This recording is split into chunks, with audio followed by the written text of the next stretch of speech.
I'm Councilmember Jose Huizar, and I think it will be a committee of one today. We have a number of public speakers on a number of items, mostly number 2. Okay. And a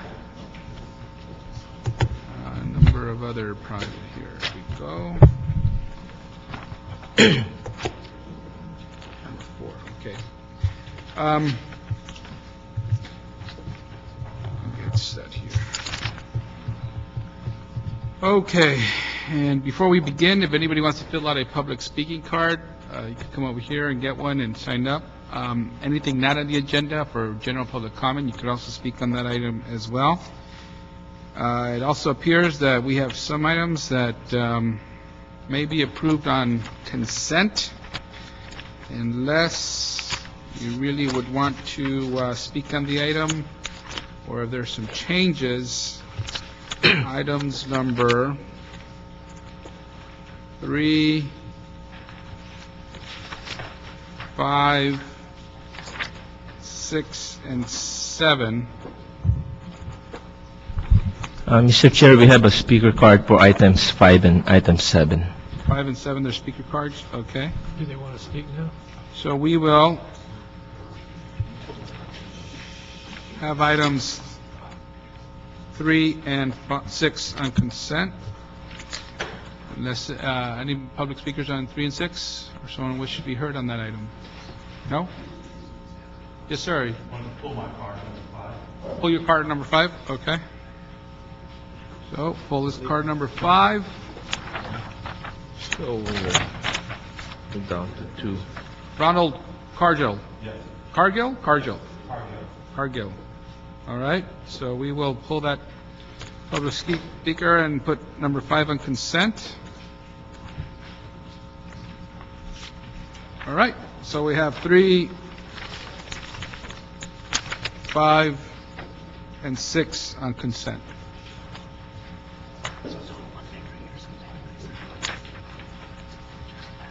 So with that, let's begin with item number 1. And if we could have our staff come up. Item number 1 is a discussion of the Bureau of Street Services transfer of the following functions: waste receptacle service, illegal dumping, weed abatement, and lot clearing to the Bureau of Sanitation, and other proposed budget items including alley repavement and tree trimming. Thank you. And during our budget hearings, there were some functional transfers that were made, and most of the discussion on the budget was discussed through that procedure today. It's just a matter of getting a report on how this is going, what will be done, and anything else that we need to iron out that the council would need to do, if anything. But just a general update on how that's going and where we are. So, thank you.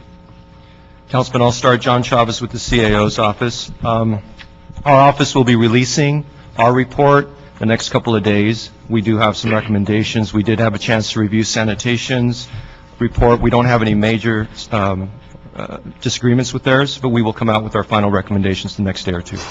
When? In the next day or 2. The next day? Yes. Okay. This is for the waste receptacle program specifically. Okay. And what about the transfer of the illegal dumping and bulky item debris removal program from BOSS to Sanitation? On that one, Councilman, we will have it by next week. Okay. It's either that or I don't go on vacation. All right. So that's next week.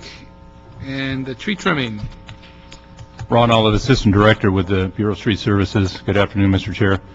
The tree trimming, we were allocated $500,000 in this coming budget. And again, the recommendation is to divide that equally amongst the 15 council districts, roughly $33,000 per council district. We will have letters going out to each council office in the next 2 weeks.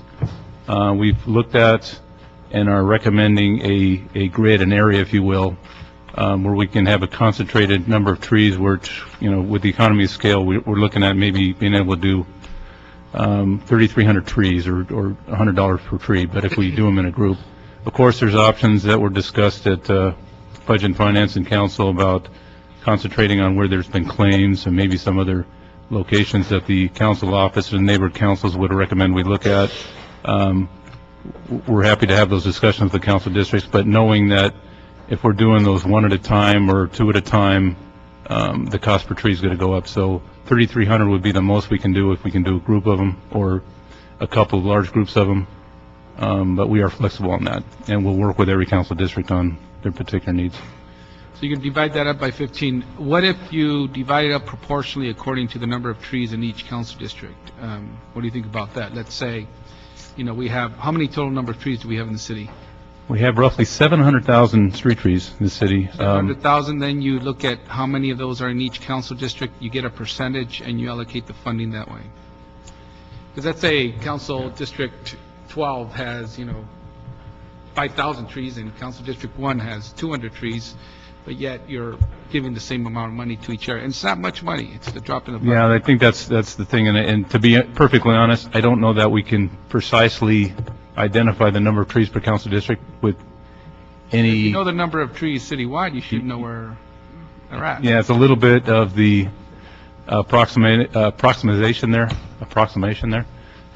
We can certainly estimate how many per council district, but as you said, for 500,000 or 33,000 per district, the question is it worth that effort? And some districts may have very little money to have it all. And so our cycle right now, every how many years does a tree get trimmed or plant to get trimmed? Every 12, 13 years? The last time we had funding 2 years ago, that was about the cycle we were on, every 12 to 13 years. 12, Last year, of 13 course, we didn't have any funding.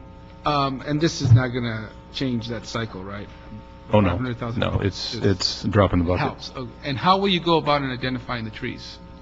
Well, like I said, those will be identified specifically in the letters we send, that we've identified a certain area or areas, a couple of areas for each district that we've identified from our records that have not been trimmed for quite a while, or that we know that are of a certain species or certain age that they're going to need more attention than other areas. And again, that's strictly our first recommendation, but we're going to obviously get or solicit feedback from the council office and maybe anybody else you want us to speak with. Got it. Okay. I think my point of view is you guys have better knowledge than council districts. Sometimes we know which ones get the most complaints, which will get the attention, but sometimes those are the same ones that get over and over complaints. There might be a silent majority out there that just doesn't, talk about those trees that are overgrown or know that they could be trimmed by the city. And my suggestion would be that you first identify which trees and ask for input from the council office just to get additional input. They may agree, they may disagree, and say, no, why don't you look at these? That might be a good way of going about it. That's exactly what we're going to do. We actually have letters drafted for each of the council office with the recommended locations. So, like I said, before the end of the month, we'll have those letters out. Okay. And this is for the year, so Yes. it's a year cycle. Okay. Yes.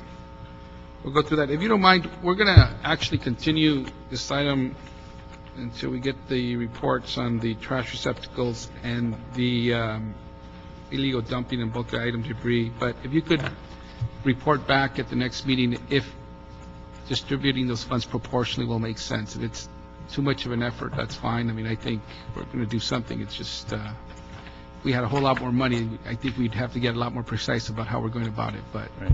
yeah. Okay. Honorable Councilman Weezer, would you like to hear the Bureau of Sanitation report? I know we were asked to come back in 14 days, and we did submit the report, and we have some financial information that we'd be glad to share with you, as well as operation. It will take us only a few minutes. Okay, sure. Okay. Go right ahead. Good afternoon, Alex Halou, Assistant Director, Bureau of Sanitation. The Bureau of Sanitation provides collection services of recycling, trash, green waste to over 750,000 residential customers on a weekly basis. Every week, the Bureau of Sanitation collects material from over 2.2 million containers. Prior to and during the budget hearings, the Bureau of Sanitation was asked if it can absorb the 3,000 white trash receptacle containers with its 2.2 million.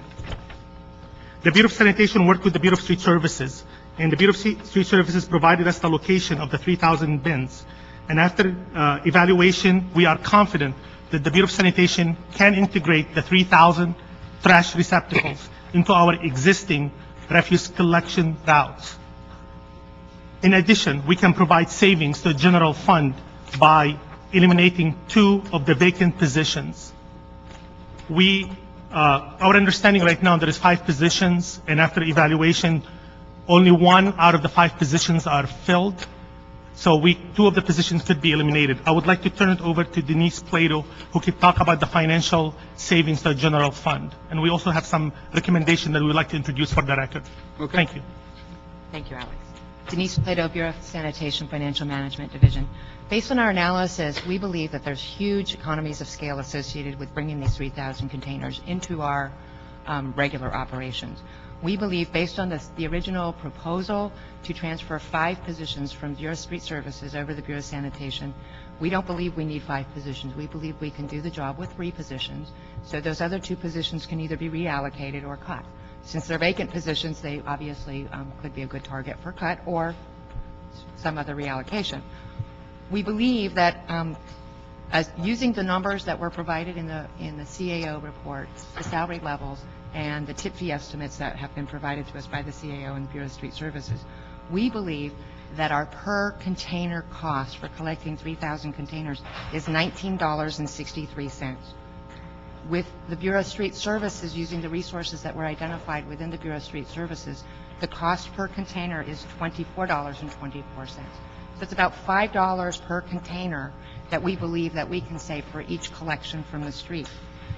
Overall, assuming 3,000 containers, that's about $165,000 savings each year. Okay, that's just the reduction in the cost of providing the service. We believe, because we have access to our special funding source, the bottle bill money, that in addition to that 165 savings, the full program can be shifted off of the general fund and into our special fund. Okay, the prices that I mentioned are based on first year cost. In the budget process, when the CAO calculates related cost, they use an add-delete rate. And that add-delete rate is significantly lower than related cost on a go-forward basis. So the price difference of $5 per container that I mentioned is based on first year. In future years, we believe that we can save as much as the difference between the cost of providing service by BOS and BSS is about $230,000. We believe that we can bring the cost down to, with full cost recovery, the cost is $25 for the Bureau of Sanitation and $32 for the Bureau of Street Services. So basically, I mean, we're not doing anything special within our own operation. We're simply taking 3,000 additional containers on top of the 2 million that we're already collecting. So, you know, to use a slang vernacular, that's a veritable drop in the bucket, or a veritable drop in the container. So we think we can bring this on. We can do it within 24 hours. You say go, we'll be out there picking up the trash on the street. So that's, I think, all that we had to say with respect to what we think we can do. We think it's going to reduce the nuisance associated with litter on the streets, as well as the volcanoes that everybody's seeing, and we think we can do the job. You concur? Again, Ron, all the street services, with all due respect, we've seen the report. We don't necessarily agree with every part of the report, and we were happy to leave it at waiting for the CAO report so we can all agree under one umbrella. There are a couple issues with, again, the financial analysis. Maybe everything wasn't considered that should have been considered. We're really not using 5 people. We're using 3. There's some issues about our operating hours that are not, we're not collecting during peak hour. So it's basically a 9 to 3:30 operation. Was that considered? We don't know. But again, as my director has mentioned many times, we are not opposed to the transfer of the program. But I think maybe the one issue also is that Bureau of Sanitation is not recommending taking over the Adopt a Basket and the community trash receptacle programs, which, again, we don't agree with, because if it makes sense to have trash under one organization, why not all of it? So, again, we're happy to wait for the CAO report, and we can work out our differences under that report. We'll wait on this item to get back the report. We'll still continue it, but this is supposed to begin July 1st, right? So we got to clear up some of these loose ends before then, and make sure we can start on July 1st. And so we'll await the reports at the next meeting when we continue this, but we still have alley repavement. We'll hear this as well when we get this report back, but anything overall in alleys that you might want to report today? Sure. In a nutshell on the alleys, similar to with the trees, I think we were allocated 1.95 million, roughly 130,000 per council district if it were allocated equally instead of equitably, if you will, proportionately. We've looked at the proportions, and some council offices may be left with only $30,000 or $40,000 based on the number of alleys they have. And our average cost for reconstructing an alley, an approved alley and an unapproved alley, with 130,000 on equal distribution, you might be able to do 3/10 of a mile, maybe 4/10 of a mile. If it was an unapproved alley, maybe 2/10 of a mile. So you might, if you go to the proportional, some council districts may not have enough money to do one alley. So we are recommending that we go with the equal distribution, if you will, 130,000 per, which will get you, again, either the 4/10 or the 2/10, depending on unapproved alleys or improved alley reconstruction. But, so this is money that you see allocated generally for both unimproved and improved. So whether it's resurfacing or doing unsurfaced alleys. Right. The funding source is Measure R, as I understand it, which makes it eligible for both types of work. And again, the unimproved, let me start with the improved alleys. Roughly 350,000 per mile is our estimate on how much it would cost to resurface and or reconstruct an improved alley. The unimproveds are tricky. The 18 miles left or so require some drainage type design efforts with center gutter, maybe some slope issues, some terrain issues, and we're looking at least 600,000 per mile going on up to take care of some of those alleys. So that's why we're looking at maybe 2/10 of a mile at best for council district if they choose an unimproved alley. And same thing here, you're going to work with the local council office to identify. Yes, absolutely. Alleys. And on that issue, there was some discussion at the Budget and Finance Committee whether we could consider alleys part of the city street system, and so therefore be eligible for the street monies that are available to do alleys. Did we get a conclusion on that? That's a much more complicated issue. We actually, Council District 8, staff member there is trying to get a meeting together. We have to bring in the Bureau of Engineering, City Planning, and the Department of Transportation, as well as Street Services and the CO, to discuss that item, because there's a lot of complicating issues with regard to the established Street Standards Committee and some of the other things that have to be done first before we bring those alleys or some alleys into the street system. When the council approved the budget, they did ask for a specific report back from the city attorney, Street Services, DOT, engineering, to discuss that very issue, because it is a very technical one and it does require some thought. And again, Councilman Parks' office is trying to pull that together and coordinate that effort.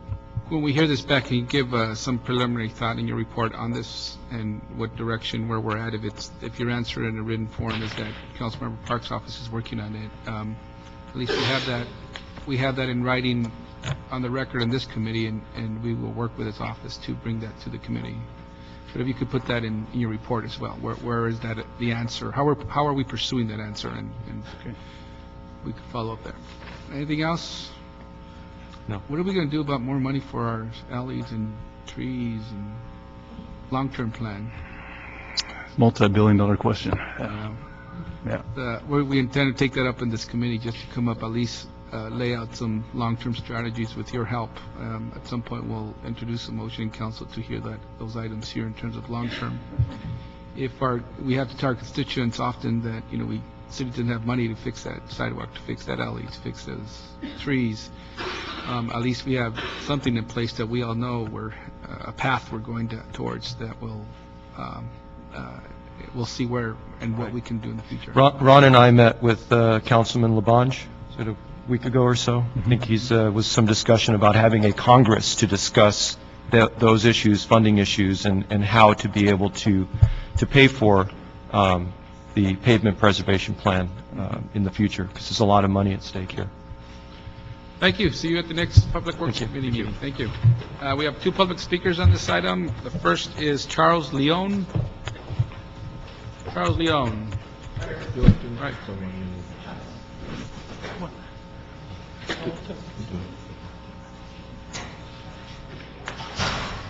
Honorable Chair Jose Weezer, thanks for the opportunity to speak before this committee today. Thank you for all the help that you gave to street services in particular to get them off of furloughs earlier this spring. Certainly the idea to share resources and to look for some collaboration within Public Works may make sense. Any opportunity that will obviously keep people working and optimize services for the constituents certainly needs to be, taken into serious consideration. Street services, as you know, their budget has been cut by almost 55% within the last 3.5 years or so. They continue to do more with less. It's almost like drinking water out of a rock, but they keep those services intact. I'm actually before your committee because any opportunity we can to have collaboration within Public Works certainly seems to be given serious credence to. As you know, with the fight for the furloughs, with street services in particular, because so much of their money was off the general fund, we had a campaign. It was a public campaign that we're so grateful for CD14's advocacy to push through with the council motion to get street services off of furloughs because of the fact that they're significantly understaffed and they had the money to basically keep the services in the communities. The coalition had a deal to get everyone off of furloughs, and the CAO's office pretty much said, well, the thing with street services, we're just tying it in with the overall discussion with the coalition. Nobody's going to be on furloughs anymore because of the ratified proposal that's taken place. I guess I'm disheartened that an instruction has still been given to street services that they need to continue making up hours for furloughs. And the number has varied from 180 hours that were to have been done to 190 hours to 240 hours. Instruction to street services from the CAO's office that these hours need to be made up. That's not going to create a general fund savings. It's the same argument that we presented before that you were kind enough to look into and said, yeah, you know what, it doesn't make sense. Not when it's pulling folks away from the streets. You look at lock cleaning, for example, on the hillsides.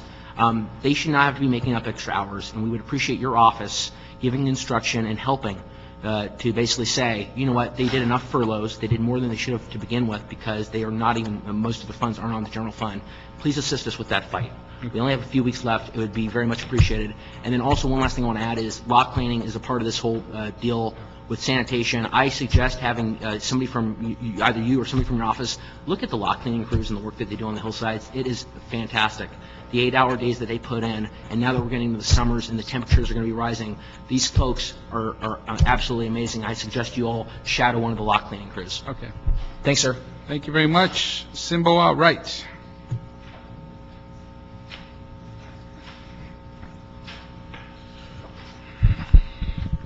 Hi, Simboya Wright. I'm an SEIU Local 721 steward, and I'm a wastewater worker for the city sanitation department. I'm here because I do support the waste receptacle services coming over from Bureau of Street Services to sanitation. It's just a smart thing to do. It makes sense. I'm also a resident, and this is one of the ways that we can help the general fund by doing this. It would actually, it's picking up the trash and it's sanitation, so it just makes sense. So I ask everyone to support that. Thank you. Great. Thank you very much. And now we will move on to item number 2. Item number 2 is an item that was continued from November 18, 2009. It's a city attorney report relative to the developments regarding the regulation of the placement of cell towers and related equipment. This item was also referred to the Planning and Land Use Management Committee. Welcome. Today you're going to tell us how we can do things. Usually you tell us how we can't do things, right? So. Ted Jordan, Assistant City Attorney and Public Works General Counsel. Yes, I'll tell you what you can do now. It's been a long time. The last time I was here before this committee, I urged caution and would say what you couldn't do, because there was case law out there that left a lot of the regulatory aspect in doubt. Today I'm here to report back to tell you that there have been changes in the law. While the area is not entirely settled, we feel confident that the city, if it chose to do so, could enhance the regulation that it has concerning cell towers. And just for the record, when I talk about cell towers, I'm using that as shorthand for a variety of things. We regulate the installations in the right-of-way, both of the cabinets that you see on the ground, some of which relate to telecommunications, others relate to new cable-like television services that are franchised by the state of California. And of course, I'm also talking about the cell towers that have the antennas up high. I can go through the report I have and let you have questions. I know there's a lot of speakers. Yeah, there's a lot of speakers, and my main question today is just briefly, if you could let us know some of the biggest items in terms of how we've been interpreting what we can do to regulate cell towers versus what we can do now. Okay, I'll be happy to. Because I think there's been a lot of interest from council members who hear from constituents that either an area has more than its fair share of cell towers, or these cell towers, whether the science says it does affect people's health or not, we're concerned about that. How can we make sure that they don't impact densely popular areas? And the appearance, the aesthetics of these things, what can we do to ensure that the utilities work with our local communities? I've been in situations where I've been told that they pretty much have carte blanche, and it's been very difficult to, in my district at least, work with the utilities in terms of residents' concerns about the cell towers. And so I just if you could briefly just go over how have we been interpreting what we can do and what we think we can do now to regulate cell towers. I'll be happy to. Let's just start off with aesthetics, because the last time we were here in committee, which was a while ago, years, aesthetics was the big issue, and that was the big issue that had been involved in litigation. And at that point in time, we were of the opinion that to increase the regulation, particularly in the right-of-way, based on aesthetics, would put the city at risk, because there were two different cases out there. One said you could, one said you couldn't. The case law now is more established regarding aesthetics. As you may know, in the right-of-way, there is a state law, California Public Utilities Code 7901 and 7901.1, that gives telecommunication providers the right to install their equipment in the right-of-way. It applies to cell phone companies. That law has been on the books since the days of telegraphs. It gives them the right to be in the right-of-way. But it also reserves to the cities the right to regulate the time, place, and manner of the use of the right-of-way. The question over the years has been, can you use aesthetics or aesthetic-based criteria to regulate the time, place, and manner of the use of the right-of-way? That issue was resolved, at least somewhat, in a case that was down in, I believe it was Palos Verdes Estates, where the court said, yes, you can. So you can regulate, according to this court, based on aesthetics. So our ordinance today does that, but not to a very large degree. We've looked at some of the ordinances in the cities around us that have been acting in this area, and they have stronger aesthetic-based regulations. So one of the recommendations that we have for the council to consider is looking at how we regulate the cell towers. Again, that includes the cabinets and other items, and increase the regulation based on aesthetics. So they blend in more, so you don't see them. So if it's going to be in a residential area, it's much less intrusive than some argue they are right now. And that's an area that in the past we've urged you much more caution because of some conflicting case law. Health effects. I'm happy to talk about health effects, although I'm usually the first one that says we shouldn't talk about health effects.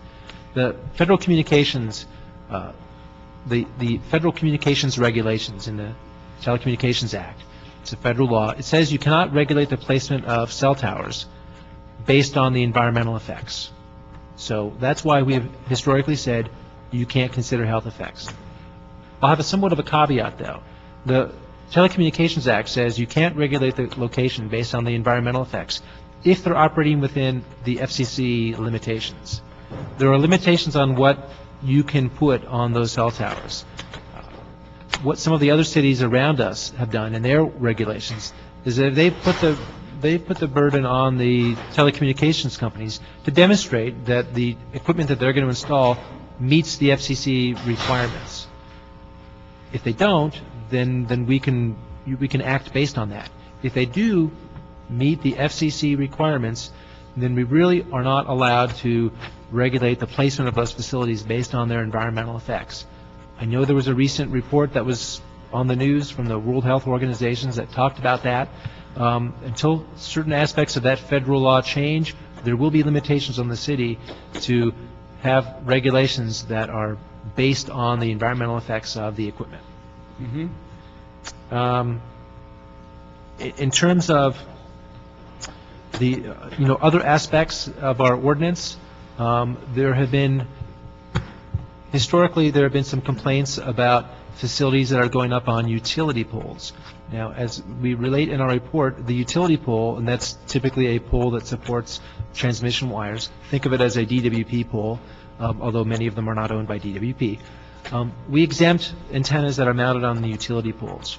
So the first time the community sees the equipment is when it's actually being installed or when it's already been installed. We talk in our report about perhaps removing that exemption so that we bring into the course of the scope of our regulation the utility poles. Sometimes equipment does get installed on the ground and it's subject to our current regulation. For an antenna that's on a utility pole, there may be a cabinet on the ground.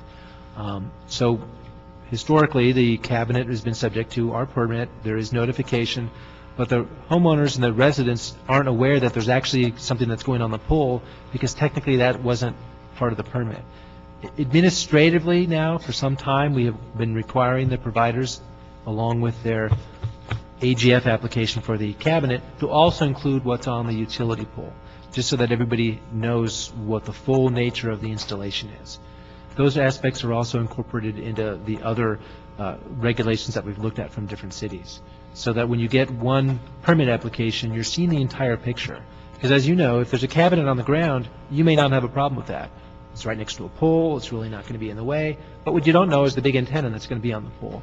So we hope to clarify that either by altering the exemption for what goes on the utility poles, or at the very least writing into the ordinance the requirement that when the notification goes out, it has a complete picture of what is going to be there.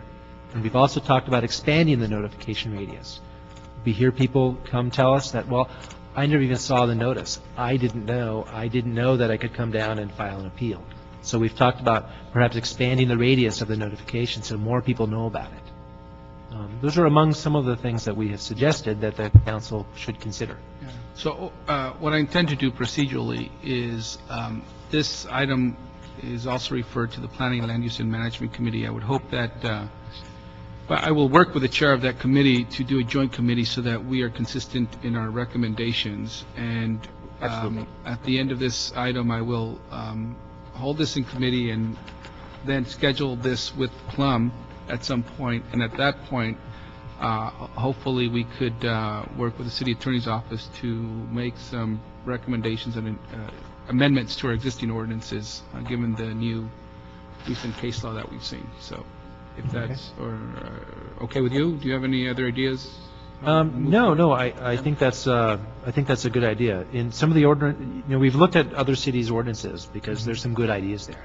Okay. And our office has already been in some discussions with the city attorneys of those other cities to talk to them about sort of, what their thought processes were. Did they consider this? Did they consider that? And we would actually continue that process as well. Excellent. One of the things that we're looking at that other cities have started to do is they have started creating areas that are more restricted. So residential areas are the most restricted. Most of the complaints that we hear about are in residential areas. So before an installation would be allowed in a residential area based on its zoning, there are certain thresholds that you would have to meet. And we could certainly work with the planning department to make sure that we're all consistent with how we characterize the different zoned areas within the city. Although keep in mind, what we're talking about primarily here is what's in the right-of-way. Yeah. There are also telecommunications equipment that are not in the right-of-way. They're installed on private property through private agreements with property owners. Those are currently regulated through the conditional use permit process. Some of the other cities have chosen, when they've regulated in this area, to sort of wrap it all up into a single ordinance that's comprehensive. I'm not necessarily suggesting that we do that here, but if we were to attempt to revise our AGF ordinance that deals only with the right-of-way. We would work with the planning department just to make sure that these facilities are treated in a consistent manner. Now, the state law I mentioned before, the Public Utilities Code, applies to the right-of-way. So there may be things that the planning department, through its conditional use permit process, would do that we could not do in the right-of-way, just because of the differences in state law. Federal law is easier to deal with on a consistent basis.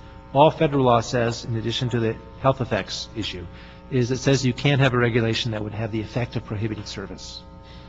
The effect of prohibiting service is a very complex legal issue that some of the cities that have regulated have dealt with. It comes down to whether there's a gap in service. The providers will all tell you when they want to install facilities, especially in a controversial area, that what they're trying to do is close a gap in coverage. And in fact, they are. That's why they're doing it. That's why they're dealing with the controversy. But the question is, from a legal standpoint, is that a significant gap? Is that a significant gap such that if we said no and didn't allow them to, we could potentially risk violating federal law? And that's an issue that we would have to look at in the ordinance. And we have some good guidance from some of the other cities. Okay. Good. Well, hopefully, when we do the joint committee, you could also begin, I think what we would like to see there, and I'm going to talk to the chair of Plum, is an overall overview of where we are and any initial recommendations the city attorney's office may have in terms of the direction we would like to go to amend our existing ordinance. So Okay. we'll do that.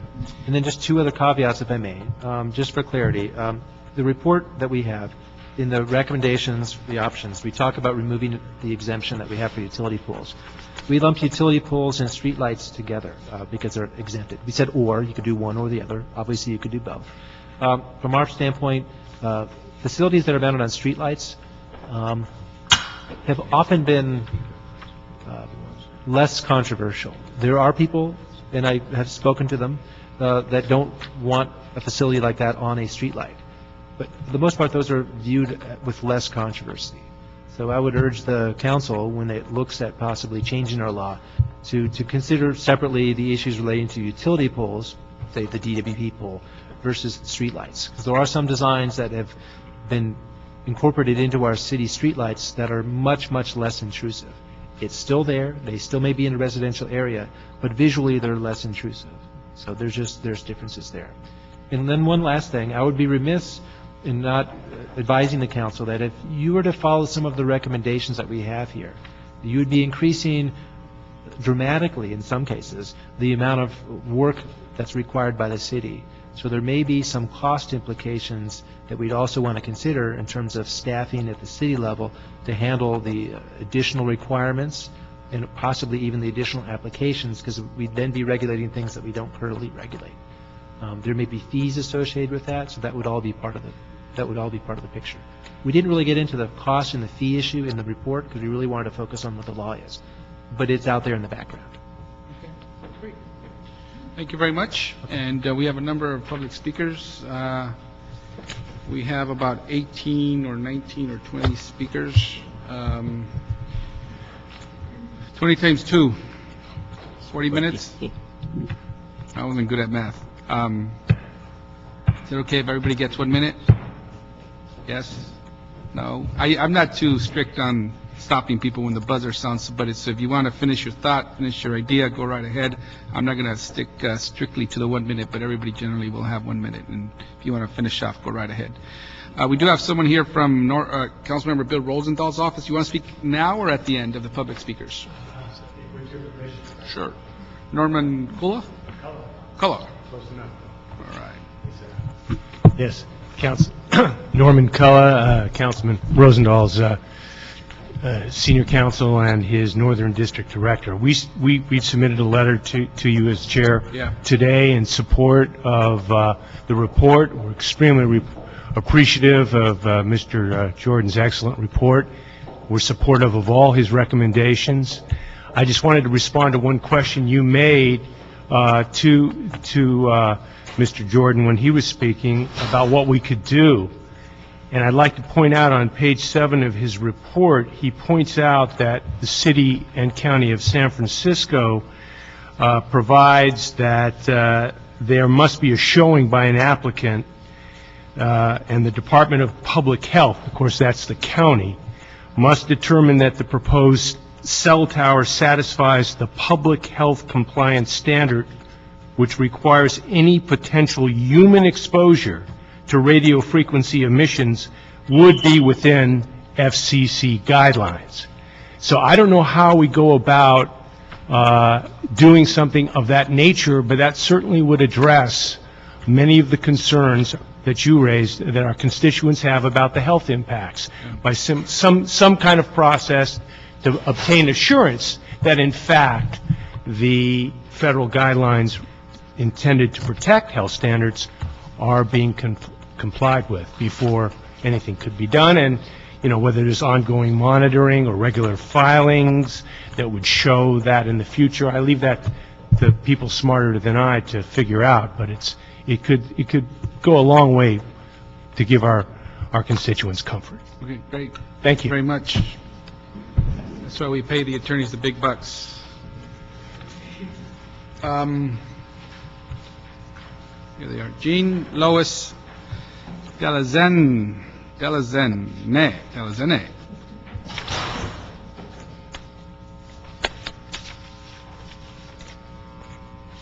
After Jean Lewis is Natana Cabanas. Good afternoon, Mr. Chairman and council members. Thank you for your time, first of all, for the particular subject. We do oppose the blank check given to the cellular industry using the public right-of-way with limited notification process to the stakeholders in neighborhoods. We as well notice the lack of adequate interlocutors within the city in case of flagrant violations of the process of permits, the work, and any other safety issues that we have noted in our neighborhoods in Sherman Oaks. We have a case against T-Mobile in the city of Sherman Oaks, which has found a way to bypass the system and by doing so stall our right to speak and oppose the entire process and install a tower by the time we could try to reach any other people. So I'd like to find out if there's a way you indicate that there will be further committees to be part of the committee and bring that level of information to bring to your study adequate cases with documentation and photos and other pieces and shows what has been done, what could be avoided as well to protect the citizens of Los Angeles. Yes. Okay, thank you. And again, when we have the joint committee with Plum, we'll have a larger, more comprehensive discussion. At that time, we take input, and we still direct the city attorney at that time to take in some of the recommendations for amendment to the ordinance, so we'll have some opportunity there. Thanks. I'm going to call up a few names. You could come up and sit up here. Rick Galavan, Amarit Kurtan Khalsan Leong, Philip Nguyen, and Natana Cabanas. You started coming up here, so I just called you at the end. I knew you were coming up. In any order, and if you could just state your name, please, and why don't we start over here? Could you... Hi, thank you, Councilman and council members here. Well, since the subject was broached, talking about the FCC... sorry, what's your name? I'm sorry, my name is Rick Gallivan. Okay. Live in Sherman Oaks, and I'm a member of Get the Cell Out okay. Coalition. And, you know, what was I going to say here? The U.S. Federal Communications Committee, the FCC, is in charge of setting the standards of exposure for public and claims that, based on scientific studies, the current levels are safe. But it is not a public health agency. The current U.S. standard for radiation exposure for cell towers is 580 to 1,000 microwatts per square centimeter, among the least protective in the world. More progressive European countries have set standards 100 to 1,000 times lower than the U.S. Compare Australia at 200 microwatts, Russia, Italy, and Toronto, Canada at 10, China at 6, Switzerland at 4, Salzburg, Austria, the level is 0.1 microwatts, 1,000 times less than the U.S. New Zealand has proposed yet more stringent levels at 0.02 microwatts, 50,000 times more protective than the U.S. standard. I live 100 feet, 6 inches, 6 1/4 inches away from the cell tower. And you know, I mean, I'm 100% disabled vet, thanks to Agent Orange from from Vietnam. But, you know, the fight we had with tobacco company, with asbestos, with formaldehyde, with DDT, with all of these things that was once ruled safe for us. There is not, we just don't have a safe level. There is no studies been done, you know, really stating what a safe level of this radioactive emissions, our microwaves and radio frequencies, what the emission level should be. And there's no, you know, in 1996, they withdraw funds from the Environmental Protection Agency that were trying to study this. And, you know, it's just, it just drives me crazy that we have to bury our heads in the sand and just be at, you know, the FCC regulates. That's what happens if you go over 2 minutes. Oh, I have? Oh, my. 2-minute call. Oh. I thought my lunch was ready. Yes, ma'am.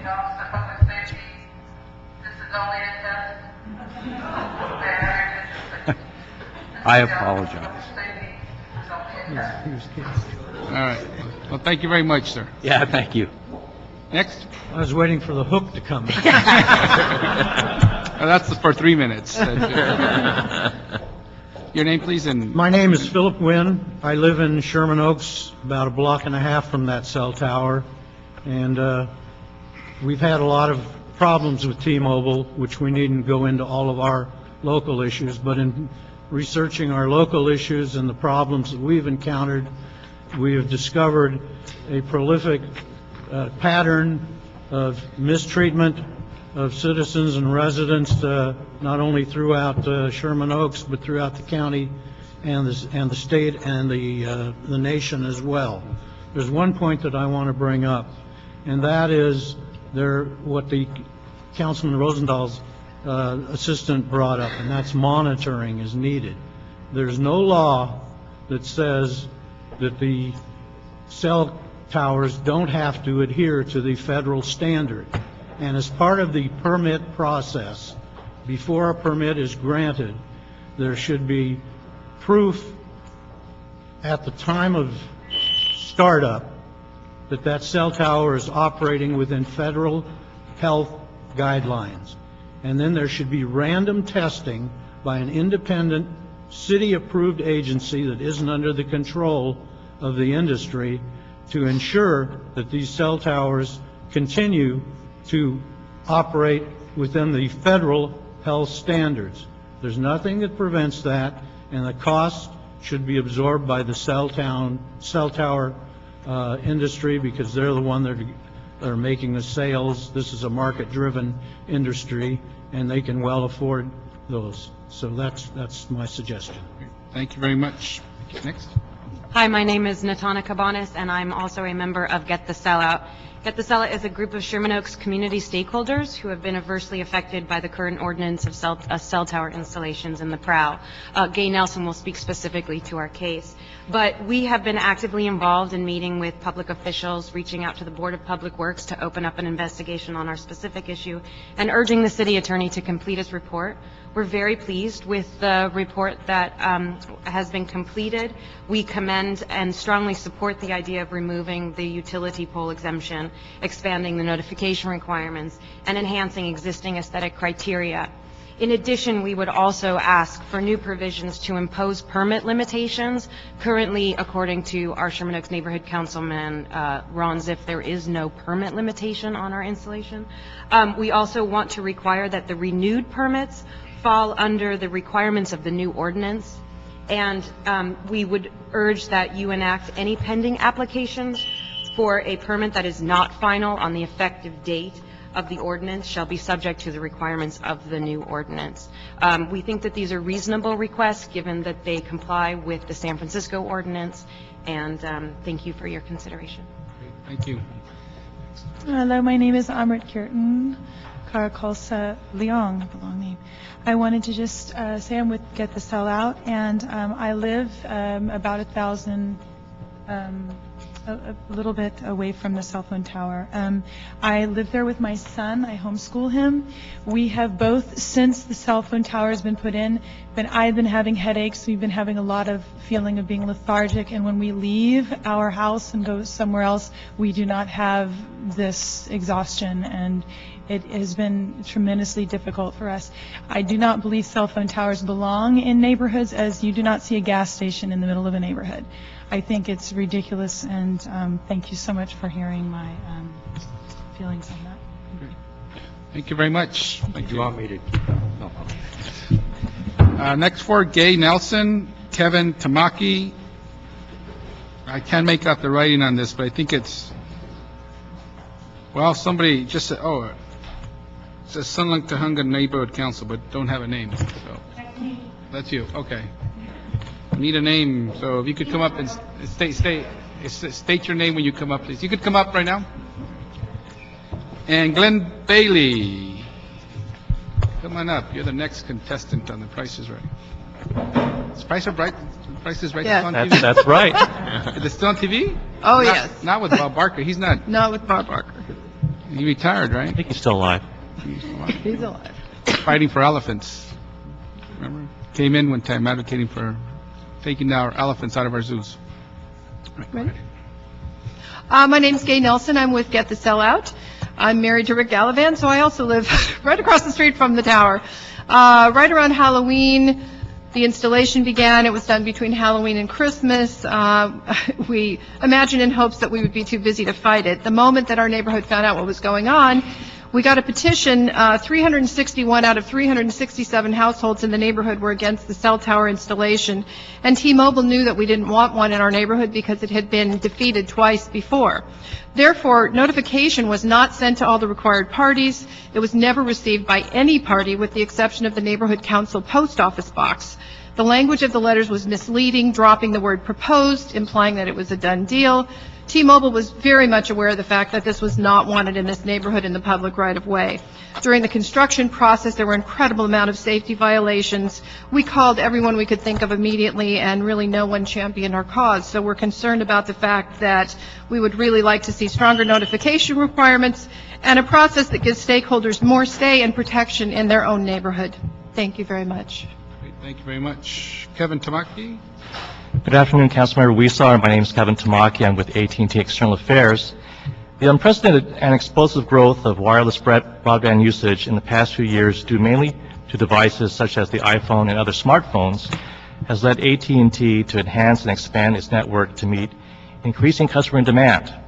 Quantified, we're really talking about over an 8,000% increase in growth in mobile broadband usage in the last 4 years. And by the year 2015, it's expected to be 8 to 10 times what it was in 2010. AT&T does take seriously the design and placement of its wireless facilities. That's why we engage the community and City Council when proposing a wireless location. In addition to City Council and planning staff, we meet with homeowners associations, neighborhood councils, and individual property owners so the public is aware and informed. The above-ground facilities ordinance, while certainly not perfect, has for the most part worked. There is an appeal process administered by the Board of Public Works, and in our case, we have moved several proposed AT&T wireless sites to accommodate property owner concerns. Another positive is the use of streetlight antenna designs. We ask that you retain the exemption from the age of ordinance for streetlight designs, as they've been well received by the community and by BSL. Finally, I would respectfully ask that we be included in discussions as this issue makes its way towards City Council. We want to be able to engage policymakers so that any needed revisions to the ordinance reflect the dynamic and rapidly accelerating pace of advances in wireless technology. Thank you. Great. Thank you. Hi. I know you, but I want to make sure everybody else knows you as well. So. Nina Royal from Sunland Tahunga. Thank you for taking the time to listen to us.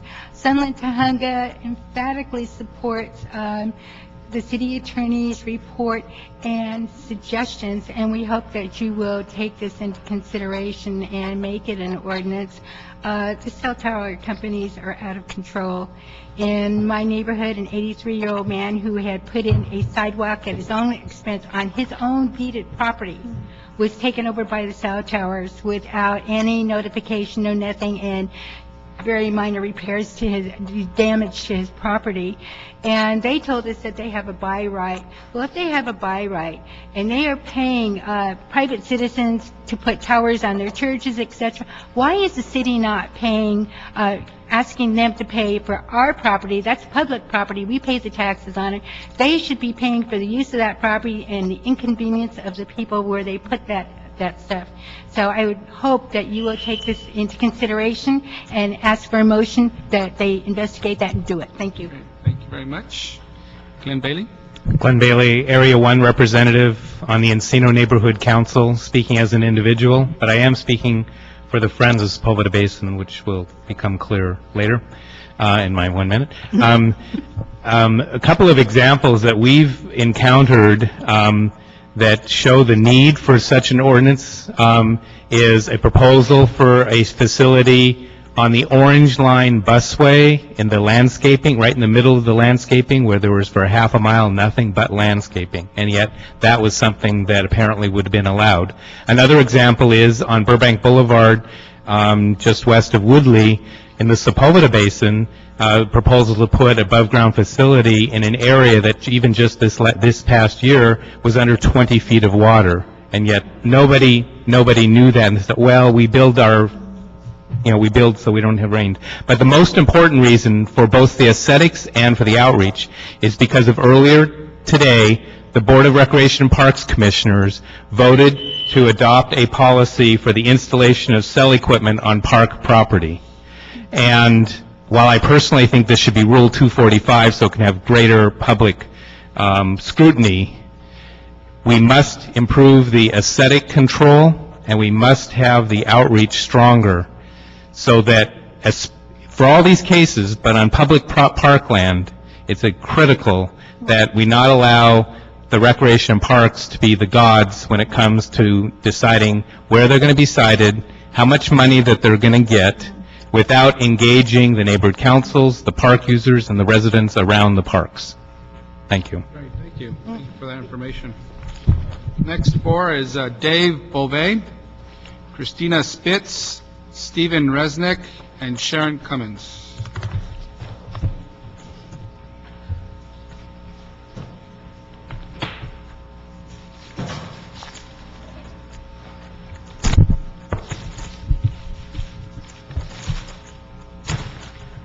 Welcome. Thank you, Mr. Chairman. Appreciate the time today. I'm the president of Granada Hills South Neighborhood Council, and we are on record as supporting, in general, the report of the city attorney and regulation of cell towers. Cell towers have a negative impact on property values when they're installed on a parking area in front of a house. I have a real-life example for you. House on San Fernando Mission Boulevard. It's owned by a World War II veteran in his late 80s. He's now forced to move because of health reasons. He's been in that house 50 years. The house is put on the market for just under $500,000. When he told his realtor, oh, by the way, they're going to put a cell tower here, the realtor told him, then you're going to have to drop the price by about $40,000 or $50,000 in order for this house to sell. And in fact, he had an offer in the house and was in negotiations for a reduced price when the application was withdrawn by T-Mobile. So that homeowner was saved a huge loss. In terms of regulation itself, I would urge you to look at the Glendale regulations and ordinance. Glendale is an adjacent city. They have the same kind of problems that we have in terms of landscape, and the ordinance appears very reasonable on its face. Finally, I would ask that in the interim, while we're putting an ordinance together, we should have a moratorium on any more cell tower implementation. Okay, thank you. Christina Spitz. Yes, hello, Honorable Chair. I'm Christina Spitz. I'm Chair of the Land Use Committee of Pacific Palisades Community Council. I'm Vice President of Pacific Palisades Residents Association. I'm an attorney on inactive status. I'm also a founding member of what we call the Los Angeles WTF Working Group, which is made up of community leaders from throughout the city. We've been working with the city attorney and with public officials for quite some time and investigating this issue because of our concerns. We would ask to be included in this process as it goes forward. We're happy to work on a reasonable basis, both with the city attorney, with public officials, and with the cell phone representatives, some of whom I know and are here today. We want to see a constructive process for a win-win for everyone as we go forward. We commend the city attorney for its report. We ask for some additional changes that I've provided to you in our papers. Here's an example. I want to do a show and tell real briefly of one of the towers, just one. I have many, many more examples. We don't have time to go through them. That's the kind of thing that we're talking about. We need better regulations. These are all unpermitted and unregulated and exempt installations near homes. That's what we're talking about. That's what we're concerned about. And we join with the request for a temporary moratorium, which is permitted under the law, and you can talk to Mr. Jordan about that. We've submitted some materials for you here today that support that request. Thank you so much. Great. Thank you very much. Stephen Resnick. Good afternoon. Stephen Resnick. I'm president of the Westwood Homeowners Association. And by way of real-life current example, I was down the hall 2 weeks ago supporting my members and residents in opposing a new cell tower that's going up on an apartment building. Residents, homeowners back up to that cell tower. They're very afraid of the health risks. They're concerned about what this is going to look like for the residents when they're working in their back room of their home and they're looking out and there's the cell tower right in front of them. I can't offer much help to them, but I certainly tried. This isn't the first time. There'll be more to come. I've also read the city attorney's report, and I think it's a terrific start. There's 3 options there that I think you can move ahead with sooner rather than later in implementing, especially aesthetics, and notification for sure. And somebody else talked earlier, or many people, about the health issues. And what I could tell these residents is that you can't talk about it at the zoning hearing. They won't allow it. And that's not much consolation to them. Thank you. Thank you very much. Sharon Cummins. Thank you. Sharon Cummins, First Vice Chair, Mar Vista Community Council. We have gone on record as supporting regulation of these facilities. This issue first came on our radar approximately 24 months ago when an installation went up on an apartment building, similar to what my colleague described, and we had 60 stakeholders at our Planning and Land Use Committee meeting from that apartment building and from the houses surrounding it, explaining that the cabling and wiring and so forth for this installation was being run past people's bedrooms and their kitchens. Hopefully, this city attorney's report will be the start of some positive regulation for these sorts of facilities. Thank you. Great, thank you. As a side note, I lived in Mar Vista for about a year when I went to law school at UCLA. So I lived on Wade Street. Oh, yeah. Janet Turner, Kathy Donner, John Given, and Barbara Broidy, and that's the last 4 speakers.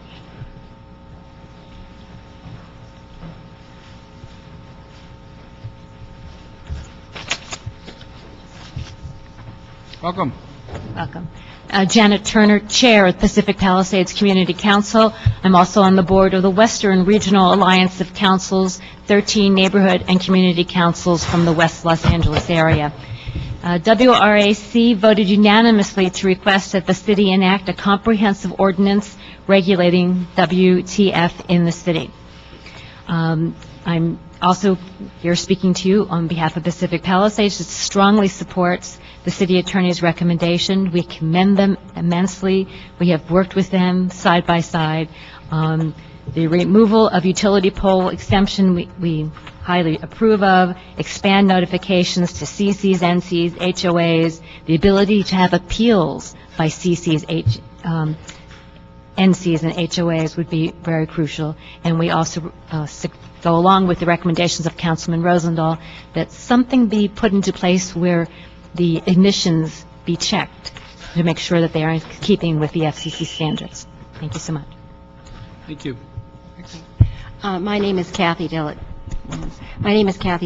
and I'm representing the Tarzana Neighborhood Council. We are deeply concerned about the proliferation of cell antennas on DWP power poles and recently on street lighting.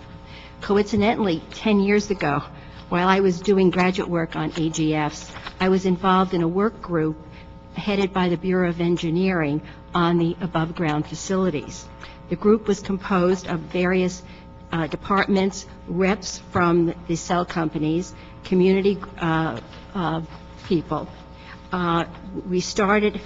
This was started as a result of a cell company flooding the San Pedro area with the cabinets in the public right-of-way. Many of these cabinets were not ADA compliant. They were in the middle of sidewalks.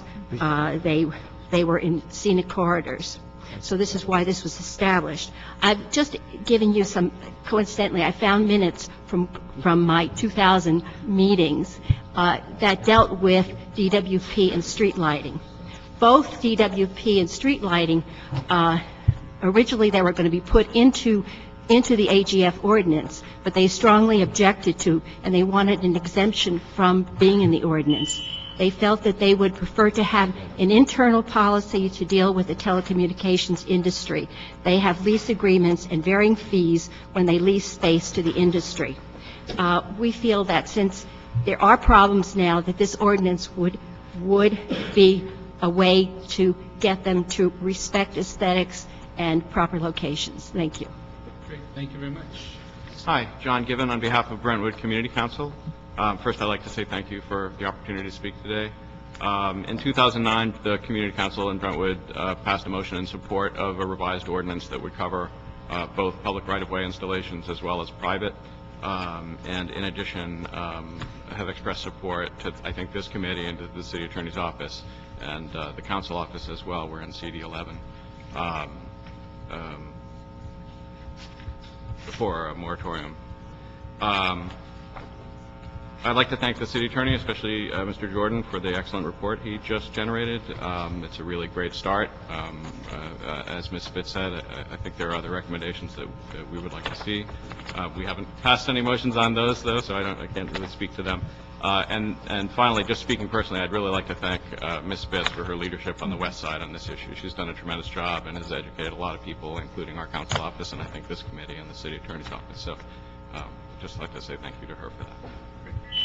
Thank you. Next. Thank you. My name is Barbara Brody. I'm president of Westwood South at Santa Monica Boulevard Homeowners Association. I'm also a member of the West Side Neighborhood Council. That council has gone on record as supporting new regulation, but I'm here representing WISM, and we are a member of the working group chaired by Chris Spitz. We want to thank the city attorney and support the recommendations and hope that they will go farther. We have firsthand experience also with some of the issues raised today. We have homeowners whose home sales have fallen through as a result of proposed installations. We have letters from realtors documenting the impact on property values, which is commensurate to a taking of property values. We've had difficult situations trying to evaluate applications submitted by cell companies, and we really think not only do we have difficulty evaluating those, but we have to believe the city has a tough time looking at these coverage maps and making sense out of them without some kind of technical ability and a fee structure which would support a real evaluation and analysis of needs. Why is it that people can drive around and find that the coverage is good inside and outside of locations, and yet the maps say, no, sorry, they don't work here? So we have a lot of issues. What we're very concerned about at this moment is that the specter of regulation will inspire the industry to seek more and more and more permits in a mad dash to beat the city. And if the city is going to take time and look at this issue and coordinate between different committees, then we need a moratorium, if not on all cell installations, certainly on those in residential properties and directly adjacent to residential properties. And that is so important. I don't know how to stress that. We would appreciate it. Thank you. Thank you very much. And the interim, we were submitted one more speaker, Martin Hall.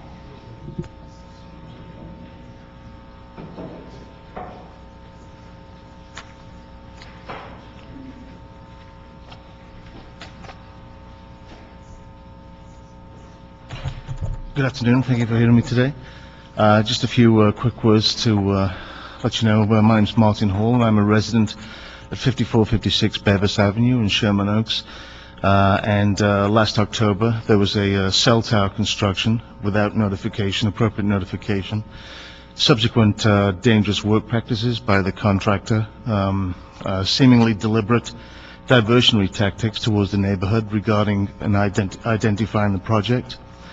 There appears to be a lack of due process and appropriate research into the construction of these cell towers, and frankly, any information regarding current emissions, particularly with the new technology.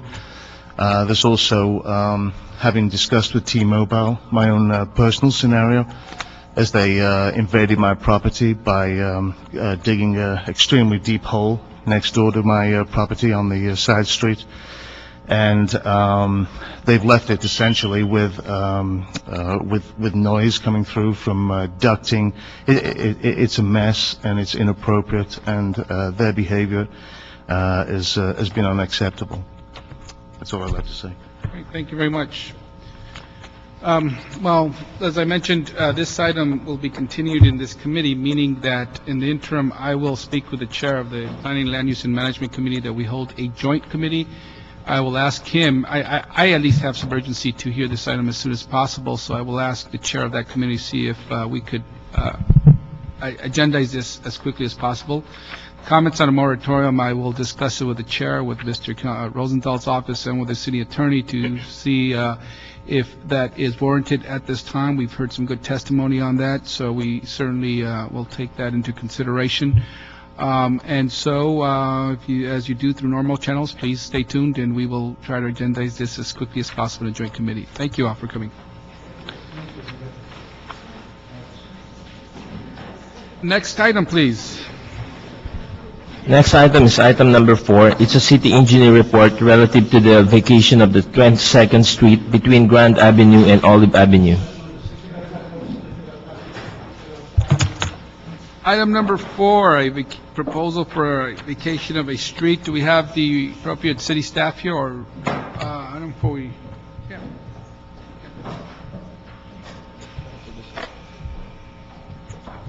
We have one public speaker on this.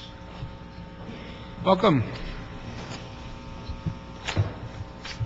Good afternoon, Councilmember Weezer. My name is Marie Rumsey, and I'm here on behalf of Councilmember Jan Perry, and we are asking for some slight modifications to the Bureau of Engineering report.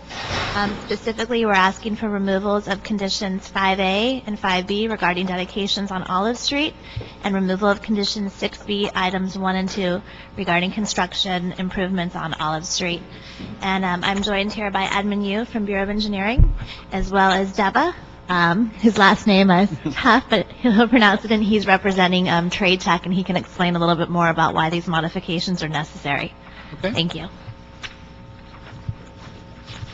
We have, Mr. Chairman, we have submitted to you 2 pieces of paper that talks about the location of the street and what we're looking for. The blue patch is the area where we're going to have a new building, that beautiful building that you see on this side here, displayed on the board. Yeah. And the Olive Street that happens to be in the front of the building, we want to point out that the street is restricted between 21st Street and 23rd Street in front of the building, and it doesn't go anywhere beyond 23rd Street. It ends there. And it's also built out on the 21st Street side. If you look at the next picture, which is the aerial, so it's almost like having a long balloon. Both sides, both the ends are restricted, and we're trying to expand the middle of the balloon. This 620 feet area is not much land for the city, and it'll be a great favor for us to really not expand the street and stay the way it is, and also not ask us to do a lot of construction in that area, changing the signal and all that, because Great Tech College is not that flush with money, and we would like this 100-year-old college to have expansion without being impacted by the dedication of land from the street.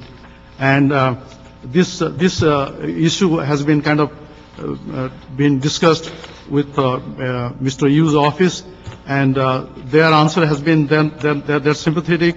They're not opposed to really making the changes, except that according to the regulations and the manual, they're strictly following what is supposed to be done.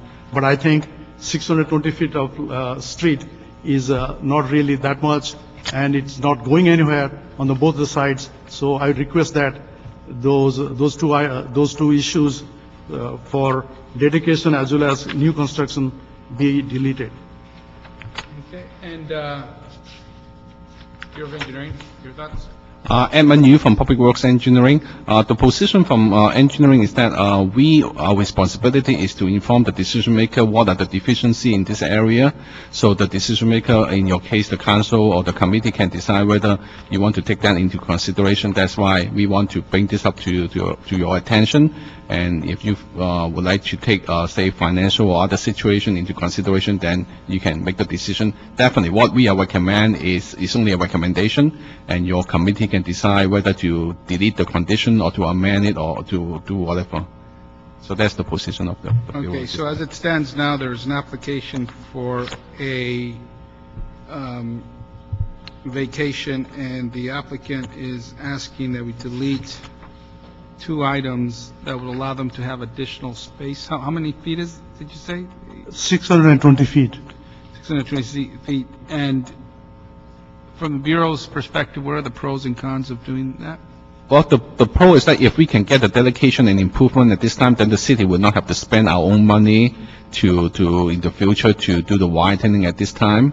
If we do not get the dedication or improvement at this time, and the trade tank is allowed to build into this area, then it's almost impossible in the future to do any expansion or the widening in the future, because there will be potentially building in the area. So in the long run, if this condition is waived, then there's a good chance that this portion of Olive will never be widened in the future.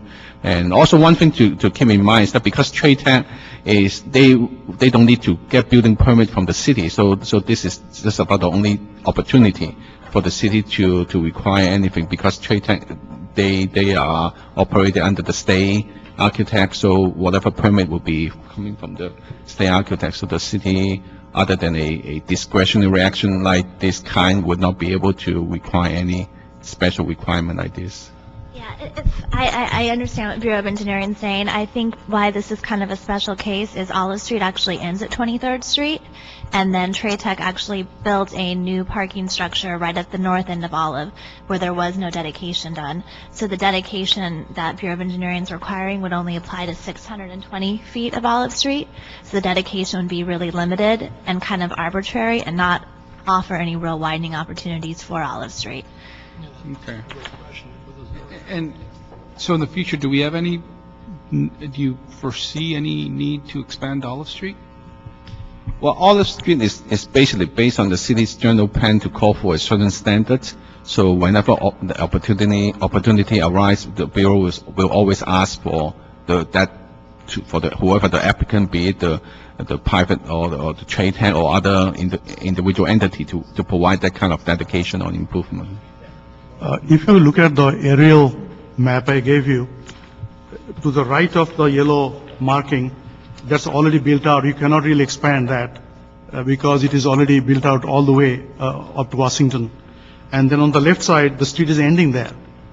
So this patch of the street, 620 feet, it's very highly unlikely in the future it will be expanded, because to the left you can't expand, to the right you can't expand. So how can you just go in the middle of 620 feet and suddenly decide to expand? I think it's kind of one of those situations where the best thing would be to let us have the street vacated and not expand into our area. Thank you. Have the CLA or CAO reviewed the proposal to expand and delete those items? No, we have not had the opportunity, but we're looking at it right now to see. I guess the question is whether or not there will be any opportunities at any time in the future for any portion of that street to be widened along with, in accord with the dedication. What we have sometimes in the cities is dedicated land or dedications where we have these these conditions where you have a street is a certain width, then it widens, then it goes back down, and it widens, and it goes back, and it's a very uneven roadway and line of traffic for the citizens, but we have not viewed this one in detail yet. Let me do this. Let me continue this item for the next committee meeting. I didn't know, I wasn't aware of what the conditions were, and if CLA, CAO, I looked to them for recommendations along with the Bureau, and so if I could just continue this for 1 week and give CLA and CAO an opportunity to discuss with the Bureau and the Council Office the direction we should go. I wouldn't want to make a last quick-minute decision here, and I know we could forward this to full council, but sometimes council thinks that committee has thoroughly evaluated this. I want to just assure them that the CEO and CLA has taken an opportunity to look at this. I feel more comfortable if they could look at that. And so we could come back in a week with this and get your recommendation. Is that okay? Yes, sir. Okay, great, thank you. So we'll continue this for 1 week. Thank you, sir.